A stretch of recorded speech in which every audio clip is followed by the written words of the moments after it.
கடலூர் மாவட்டம் பொடையூர் கிராம ஊராட்சியில் 100 நாள் வேலை திட்டத்தின் கீழ் ஊராட்சி மன்ற தலைவர் வாசுதேவன் தலைமையில் பொதுமக்களுக்கு ஏரிக்கரையில் வேலைவாய்ப்பு அளிக்கப்பட்டது.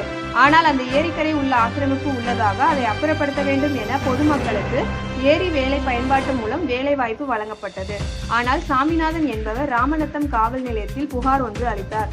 அங்கு விரைந்து வந்த ராமநத்தம் போலீசார் விசாரணை செய்த போது 4 தலைமுறையாக அந்த ஏரிக்கரையில் சாமிநாதன் மகன்கள் கோவிந்தசாமி, கிருஷ்ணபிள்ளை, ராமச்சந்திரன் என்பவர்கள் பெயரிட்டு வந்த நிலையில் இன்று ஏரி வேலை பொதுமக்களுக்கு வழங்கப்பட்டு அப்புறப்படுத்தி கொண்டிருக்கும் பொழுது அந்த காட்டின் உரிமையாளர்கள் தடுத்து நிறுத்தியதால் பெரும் பரபரப்பு நிலவியது.